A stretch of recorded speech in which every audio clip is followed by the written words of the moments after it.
What's going on, everybody? Brandon here at B West Builds. Today we're going to be checking the compression on our Arctic Cat ZR600. I'll walk you guys through how to do this. If you're buying a used sled you don't know anything about, check the compression on it and see where you're at. So right here I've got a compression tester I bought off Amazon. I believe it's a performance tool. Universal compression tester. Has different fittings for your different size spark plugs, and I'll walk you through how to do that here on this snowmobile. Pretty much the same on any type of vehicle. So let's get started.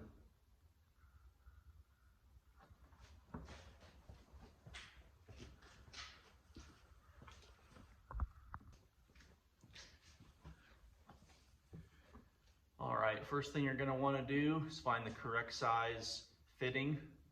You can see here I've already removed both of the spark plugs out of this cylinder head,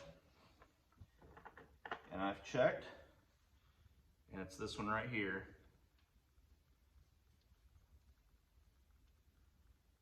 So we're going to thread that into the cylinder head just like that, just finger tight. It's got an O-ring around it to seal it there at the base.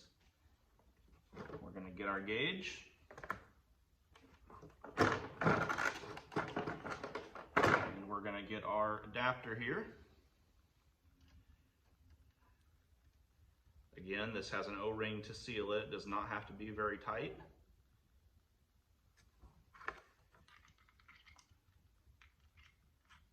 Quick connect coupling to our gauge. And we will let it set right there. This is a pull start, it's not an electric. So let me give it, I'd say 2 to 3 pulls, and we'll see where our compression's at.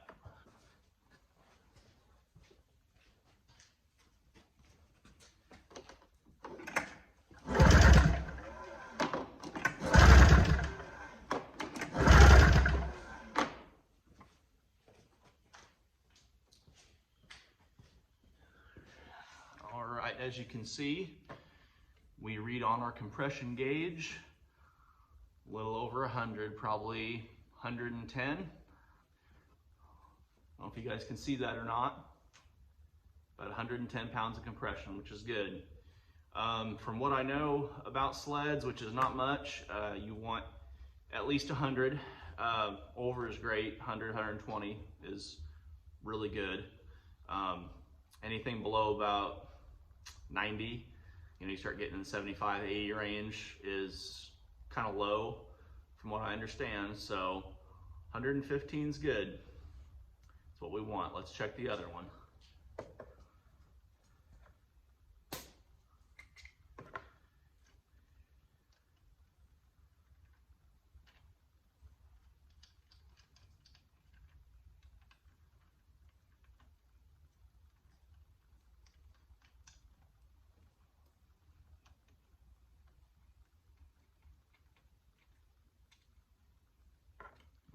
Quick connect fitting here. All right, let's check the other one.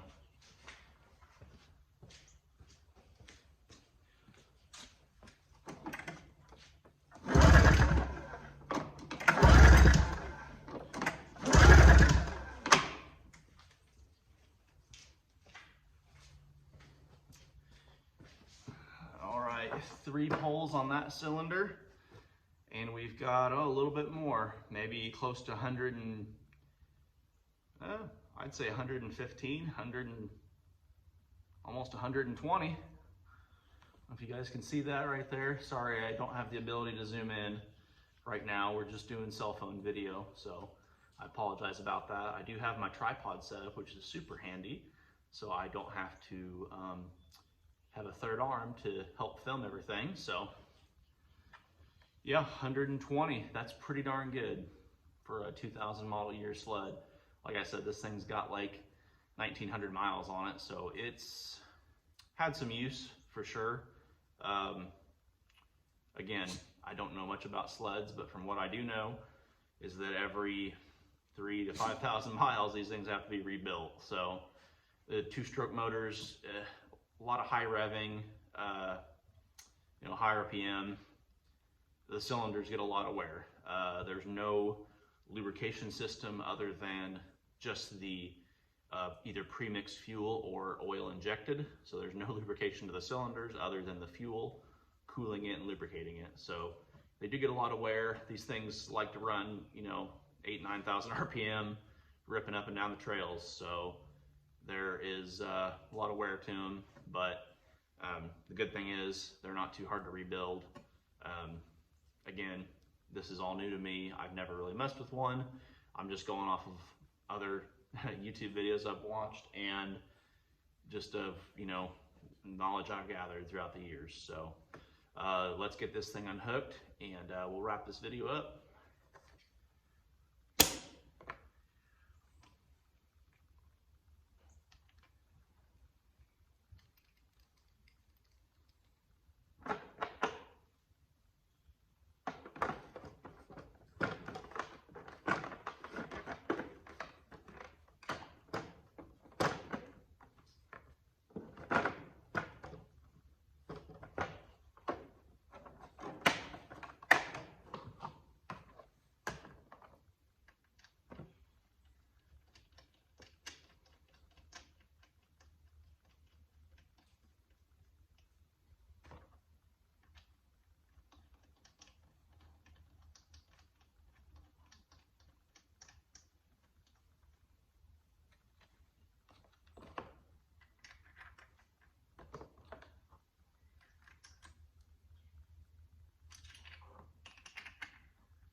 All right, we got the compression checked on the Arctic Cat and it looks like it's good to go. 100 and I can't remember what I said on that first one, I think 110, and then 115, 120 maybe on the second cylinder there. So that's good. It is coming up on mid-February. I don't know if we're gonna get any snow to ride this thing or not. Yeah. If we don't, we're going to be doing some work to it. We have a seat cover to put on it.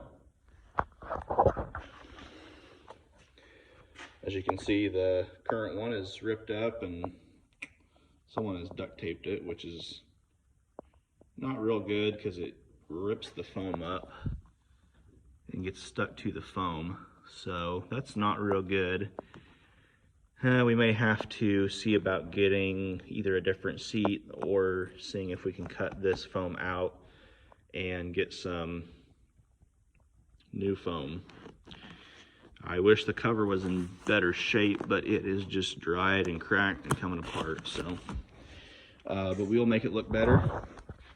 To do that, you do have to pull the seat, pull the tank, and it's a job. I've watched videos on it. I'll make a video on it for you guys. So if you guys are interested in seeing how to do that, let me know down in the comments. And yeah, thanks guys. Make sure to like and subscribe, and we'll see you later.